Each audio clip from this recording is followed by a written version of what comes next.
Welcome everyone to the Preparing for an Annual Recertification training. I am Scott Cofoid, a Technical Coordinator with the Insurance Services Office, ISO, and the CRS program. This training will help you understand what a recertification is all about, taking you through the various steps of a recertification, and showing you helpful tips on how to prepare and submit one correctly.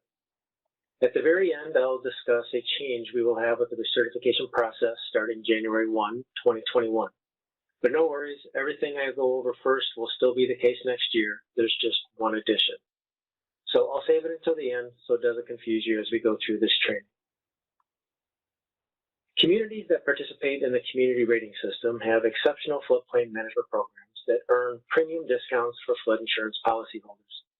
Implementation of creditable activities is a worthwhile effort that makes communities safer from the risks of flooding. When your community joined CRS, you worked with your ISO CRS specialist to identify and document all the activities your community was doing to earn those credits. When your community joined CRS, you worked with your ISO CRS specialist to identify and document all the activities your community was doing to earn credits. In order to maintain those credits and the insurance discounts that come with them, your community must report regularly to CRS that you are still implementing all the same activities. You will do this every 3 or 5 years with a cycle verification, and annually in the years between with a recertification. An annual recertification is different than a cycle verification. A cycle verification is a full verification of every activity your community is doing. It involves a visit to your community and a review of all documentation needed for your CRS program. This is done every 3 to 5 years, depending on your class and total insurance discount. Annual recertification is a yearly check-in to confirm that you are continuing outreach, publicizing services, preparing progress reports for plans, and still doing maintenance on your drainage system between cycles. Recertifications require much less documentation than cycle verifications do. Annual recertification only requires documentation over the period of time since your last recertification or cycle verification, whichever came last. In either case, it's usually about a year. We'll call this your reporting period.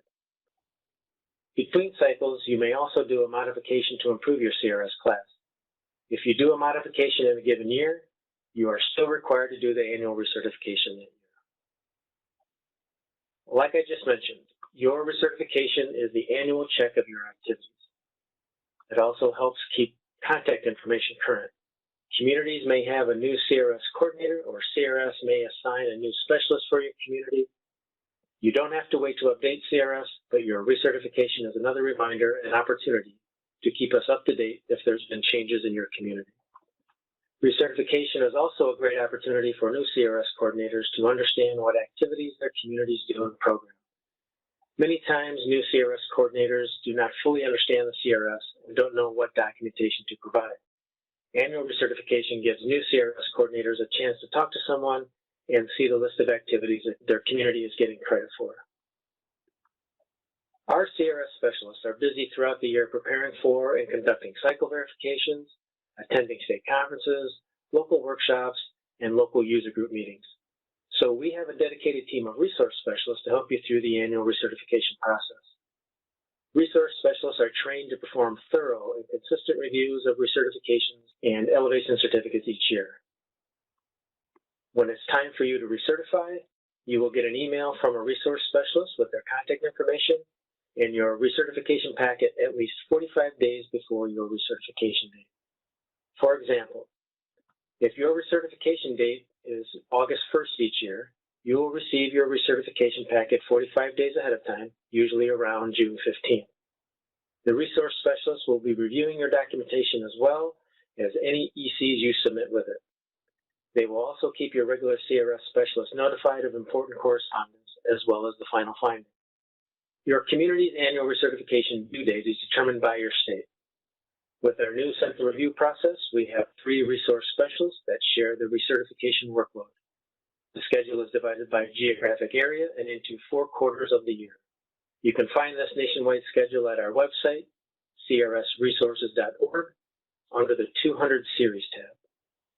Be sure you know when your recertification date is so you can be prepared for it. Here's another look at how recertifications are spread around the country. Find your state and the color of it, Then look at the legend in the bottom right corner to identify which quarter you recertify. And because of the large number of CRS communities in Florida, Florida is the only state that covers 2 different recert dates. You can see that Miami-Dade and Monroe counties recertify in a different quarter than the rest of the state does. If you forget your recertification date, don't worry, ISO remembers. Your resource specialist will be sending your recert packet 45 days ahead of time. Your packet will consist of the CC 213 form for your CEO to sign, the program data table for you to update, and the list of activities that you are currently getting credit for. This list serves to notify you what documentation you'll need to submit with the packet. There are 3 situations when an annual recertification is not required. A recertification can be deferred if you are currently in the middle of a cycle verification, if you are scheduled to cycle in the same year, or if you've recently been impacted by a major flood event or other disaster. Let me give you an example of the situation in number 2, where you are cycling later in the year. Let's say you're a community in Florida due to be recertified by May 1. However, early in the year, you're contacted by your CRS specialist and told that this is your cycle year, and you and your CRS specialist have a date to meet for the cycle in September. You will not be asked to recertify in May that year. You will only cycle that year in September. The first item you'll receive in your recertification packet is Form CC 213-1. This form lists the contact information for the CEO and the CRS coordinator for each community. We ask that you review this form carefully and update any contact information that needs it, and have your CEO sign and date the bottom of the form.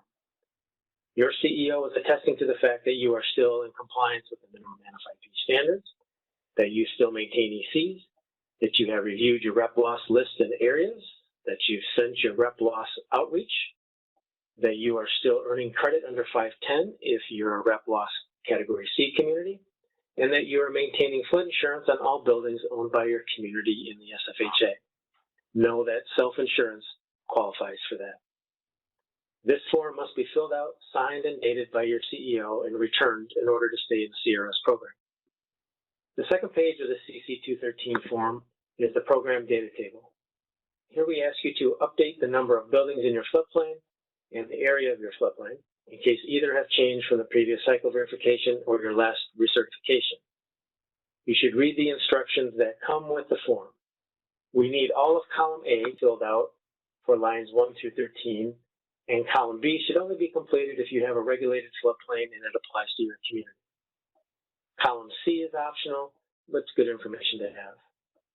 You are also required to fill out all fields in lines 14 through 16. If you have data for lines 17 through 19, you could add it, but it's not required. This form must be filled out completely and accurately, at least column A, lines 1 through 16. Failure to do so with this form jeopardizes your participation in the program. Activity statements are usually 2 to 3 pages, where we ask you to place your initials on the line next to the activities you are still implementing. We will assume that any lines left blank mean that you are not implementing those activities anymore, and the points for those activities will be taken away. This may result in the loss of a class, so be very careful with initialing these activities. Do not place an X or a check mark on the line. We need to see your initials. Anything else will be returned to you. On the activity statement, we'll remind you that only those statements that contain the word attached in bold require that you submit documentation to us for that activity. Some communities still submit documentation for every activity. Please know that that is not required and causes you a lot of extra work. In addition to certifying that your community is still implementing each activity, the activity statements will guide you through a list of documentation that must be submitted with your recertification. So let's go through the activities that require documentation. First off, it's important to know that when attaching documentation, write the activity number clearly up at the top of the page. Most CRS communities keep a log of people who call or visit the counter asking for floodplain determination. This is the service that's creditable on Activity 320. So you'll want to write 320 on the top of the document. Also place your activities in the order they come in the program, like 310, 320, 330, and so on. This helps keep things organized as well. Digital copies of your documentation are highly preferred. If you have to mail something, don't send it signature required. We'll confirm receipt of your materials via email. For Activity 310, if you had any new construction or substantial improvement in the SFHA since your last recertification or cycle verification, you'll need to provide that permit list, ECs, and all other required certifications like floodproofing certificates, V-zone design certificates, and engineered opening certificates since your last submittal. Your resource specialist will review them and provide feedback if there are errors or missing information. More training on ECs is available on our website. Activity 320 requires you to submit a copy of your publicity for the map information service you provide along with the log or letter documenting you are continuing to provide the service. These are the same items required during your cycle verification. For Activity 330, if you are receiving credit for a program for public information, a PPI, you'll need to prepare an annual evaluation. Your resource specialist will send a progress report template that will guide you through the required information needed. Like Activity 320, Activity 360 credits a service you provide and requires a copy of the publicity for property protection service you provided during the year, along with a log or letter documenting that service. Activity 370 requires that you prepare an annual evaluation of your flood insurance coverage improvement plan and document that it was submitted to your governing body. No action is required by the governing body. We just want you to show your governing body your annual report. Activity 370 also requires a copy of all outreach projects to promote flood insurance during the year.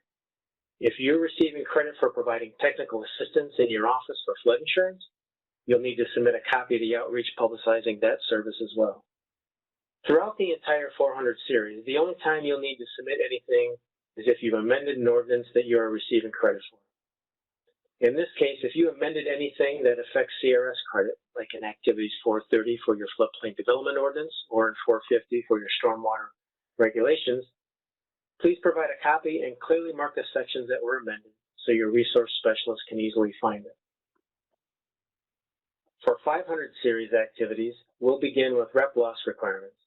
If you have repetitive loss properties, you are required to distribute an annual outreach letter to your repetitive loss areas. Submit a copy of that outreach with your recertification. If you have credit for a floodplain management plan or rep loss area analysis, we'll need to see your annual progress report for each one. And just like Activity 330 PPI, your resource specialist will send you a progress report template to help you. The key parts of a progress report are a description of how the evaluation report was prepared and how it was made available to your governing body, how the report is distributed, and a status of each action item in the plan. You may need to work with the plan leader for this information. The progress report will also need to explain why any action items or objectives in the plan were not met yet. And finally, the report should include any revised or new project recommendations. If you are part of a regional or countywide hazard mitigation plan, check with the regional plan leader to see if the annual progress report has already been prepared for everyone participating in the plan, or if you'll need to do one yourself. This part of your annual recertification has significant consequences if not done properly. Failure to do the outreach letter if you have rep loss areas will result in removal from the program, since this is a Class 9 prerequisite. Failure to do the annual progress report will result in loss of your points for your floodplain management plan. And if you are a Category C rep loss community, failure to do the plan's progress report will result in removal from the program, since this is also a Class 9 prerequisite as well. Activity 540, Drainage System Maintenance, has several elements that require documentation. Channel and debris removal, CDR, requires a copy of one typical inspection report that shows maintenance was performed on the credited part of your drainage system. The same thing applies for storage basin maintenance credit. Reports should include the date that the work was done, the name of the person who did it, and the work that was performed. For Activity 540 stream dumping regulations, you'll need to submit an example of the outreach project you used to publicize those regulations. Activity 610 credits flood warning and response plans. As with other plans in CRS, you are required to prepare an annual progress report, or in this case, what's referred to as an after-action report. If you had a flood over the past year that triggered your flood warning and response plan, you'll need to sit down with all involved and evaluate how your plan worked, what needs improvement, and recommendations for changes. If you didn't have a flood event over the past year, you still need to do an annual exercise practicing your plan. In either case, you'll need to provide documentation explaining the actual event itself, or how the exercise was conducted, when it happened, what part of the community it affected, what the extent of flooding was, lessons learned, and the recommendations for improvement. These after-action reports need to be submitted with your annual recertification. You are also required to submit a copy of your annual outreach to residents, informing them how they'll be warned and what safety measures they should take in case of a flood event. Activities 620 and 630 are for levees and dams. They are credited much less often in CRS, but still important to mention. For Activity 620 and levees, you'll need to provide your inspection records, verify the fact that your warning equipment has been tested, and submit a copy of the annual outreach that's required to inform residents that they are at risk from a levee failure, and in the event of a levee failure, know how to protect themselves from flooding. And just like Activity 610, an after-action report is required to show lessons learned and recommended changes to your system from an actual event or the planned exercise. Activity 630 for dams works exactly the same way. The same information that was just mentioned for levees is also required if you are getting credit for having a dam failure plan. Here are some helpful tips and reminders on how to submit a successful recertification. The most important thing you can do is something you should be doing throughout the year. Keep your CRS specialist updated with your current contact information, especially your email address, when anything changes in your community. If we can't get a hold of you and you don't submit your recertification on time, your community risks losing a CRS classification and the insurance discount for your residents. Know your recertification due date and when you will be receiving your notice. Go to that table on our website that shows when your state is due, and know that usually 45 days ahead of that due date, you'll receive your packet. If you don't receive it at that time, then make sure you contact your resource specialist and ask the status of it. Don't wait for your annual recertification to implement or document your activities. You should have processes and schedules in place to perform and document activities throughout the year. Keep a copy of your required outreach, publicity, inspection records, and progress reports in one place as you go along. And then be ready to submit those documents digitally as soon as you get your recertification notice. 45 days should be plenty of time to assemble the required documentation if the work was already done. Keep copies of everything you submit, just in case something happens and we either don't receive it or something gets corrupted on our end. Only submit documentation that is required by each activity statement. Look for the words attached is or attached are in those statements, and don't send documentation for every element. Mark up or somehow identify all documentation you are submitting so that we know what activity it's for. The documentation may seem obvious to you, but please write the activity number or element on the top of the relevant pages so there's no confusion and you get credit for everything you submit. If you have implemented new activities in the anticipation of improving the class, talk about this with your CRS specialist directly. That documentation should be submitted directly to your CRS specialist and not part of your recertification. If your recertification is not submitted by your due date or missing the required documentation, you will lose the points and possibly a class or two. If you do not sign the CC 213 page, submit the program data table, or fail to submit what's required for the Class 9 prerequisites, your resource specialist will recommend to FEMA that you be removed from the program. Okay, as promised, back at the beginning of this training, I said we'll have some changes to the recertification process starting in 2021. The big change, as it relates strictly to recertifications, is the fact that ECs will now be required each year on your recertification date and will no longer be scored as part of your cycle verification. The 90% threshold for correction is still required, but now we will evaluate that yearly at your recertification time as part of the increased Class 9 prerequisite. And the main thing to remember is that permit lists and ECs will be required every year on your recertification date, starting in 2021. Even if you recently submitted ECs as part of a cycle verification that started in 2020, or if you have a cycle scheduled for any time during 2021.